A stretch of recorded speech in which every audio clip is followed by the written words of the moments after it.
लहई खरबूजा हमर खाला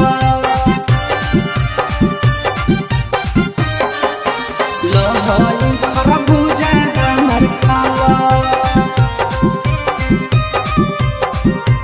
क्रिस्का रिकॉर्डिंग स्टूडियो एकंगर सराय। बहुत ना जा चली तो कोलू करा जाजी आवले लया चारा के सुख राजाजी ए राजा बहुत ना जा चली तो कोलू करा जाजी आवले लया चारा के सुख राजाजी मुहवा सुखल होता आई के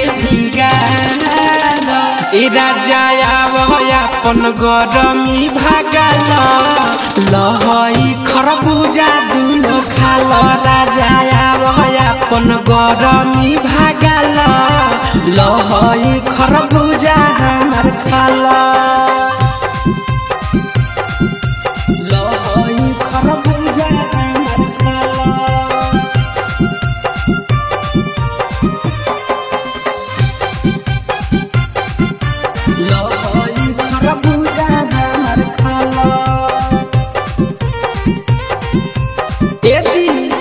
हको बरांड चीज हजी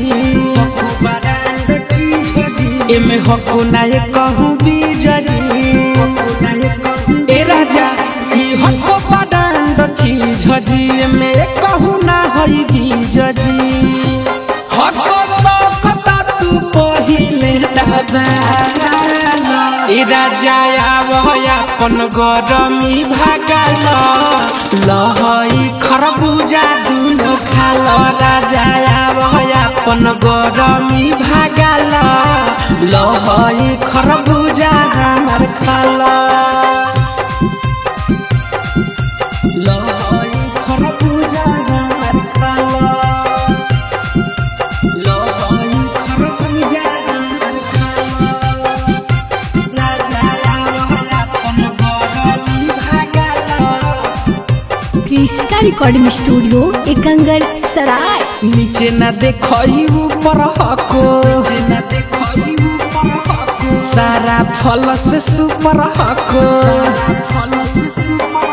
अरे नीचे न देखई ऊपर हको सारा फल से सुपर हको बबुआ वाला हम तो मुहानाय बटा ए राजा अपन गरमी भागल लहई खरबूजा दुनो खाल राजा अपन गरमी भागल लहई खरबूजा हमर खाल।